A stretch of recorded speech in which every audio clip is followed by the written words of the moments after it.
இன்றைக்கி தமிழ்நாட்டில் ஏதோ ஒரு வீட்டில் உப்பு இல்லாமல் கூட இருக்கும். ஆனால் எந்த வீட்லேயுமே இந்த பொருள் இல்லாமல் இருக்கவே இருக்காது. ஈரோட்டில் ஒரு சாதாரண குடும்பத்தில் பிறந்த பிசி துரைசாமிங்கிறவர் மக்களுக்கு தரமான மசாலாவையும் அதை நியாயமான விலையிலையும் கொடுக்கணுங்கிற அவரோட அந்த கனவு தான் இன்றைக்கி 50க்கும் மேலே உள்ள நாட்டுக்கு அவரோட மசாலாவை எக்ஸ்போர்ட் பண்ணிகிட்ருக்கு. 1917 அதை அவர் ஸ்டார்ட் பண்ணும்போது அவர்கிட்ட பெருசாக இன்வெஸ்ட்மெண்ட் கிடையாது, பெரிய ஃபேக்ட்ரி கிடையாது, சின்ன சைக்கிளில் வச்சு தான் அவரோட மசாலாவை வீடு வீடாக போய் எடுத்துகிட்டு வந்திருக்காரு. இவ்வளவு ஏன் ஃபஸ்ட்டு அவர் மசாலா கம்பெனி ஓனர் கூட கிடையாது. அவர் ஃபஸ்ட்டு மஞ்சள் வியாபாரம் தான் பண்ணிகிட்டு இருந்தார். அந்த காலத்தில் இப்போ இருக்க மாதிரி ரெடிமேட் மசாலா கல்ச்சர்லாம் கிடையாது. வீட்டில் இருக்க அம்மா என்ன பண்ணுவாங்க, மல்லி மிளகாய் மஞ்சள்லாம் வாங்கி காய வச்சு அரைச்சி ஸ்டோர் பண்ணிக்குவாங்க.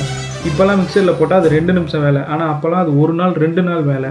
அதை பார்த்த பிசி துரைசாமி ஒரு விஷயத்தை யோசிச்சார். அதுதான் சமையல் டேஸ்ட்டாகவும் இருக்கணும், ஆனால் அதுக்காக இவ்வளோ நேரம் செலவு பண்ணக்கூடாதுங்கிறது. அந்த யோசனைனால தான் அவருக்கு ரெடிமேட் மசாலாங்கிற ஒரு ஐடியாவே வந்தது. ஆனால் இது ஸ்டார்டிங்கில் யாருமே ஈஸியாக நம்பலை. நாங்கள் வீட்டில் வாங்கி அரைக்கிறது தான் நல்லது, இதில் டேஸ்ட் இருக்குமாலாம் நிறைய பேர் சந்தேகமாலாம் கேட்டாங்க. அப்புறம் மக்கள் அதை கொஞ்சம் கொஞ்சமாக ட்ரை பண்ண ஆரம்பித்தாங்க. 1 வீடு 100 வீடு 1000 வீடுன்னு வளர்ந்துச்சு. அதுக்கப்புறம் மஞ்சத்தூள் மிளகாத்தூள் சாம்பார் பொடி கறி மசாலான்னு அதோட ப்ராடக்ட்டும் அதிகமாகிட்டே தான் இருந்தது.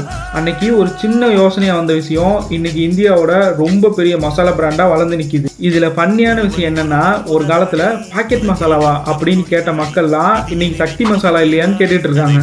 இந்த மாதிரி இன்ட்ரெஸ்டிங்கான விஷயம்லாம் தெரிஞ்சுக்கணும்னா நம்ம சோறு அண்ட் ஸ்டோரியை ஃபாலோ பண்ணிவிட்டு அப்புறம் யூடியூப்பில் ஏதோ பண்ணுவாங்கள்ல, அதையும் சேர்த்து பண்ணிடுங்க.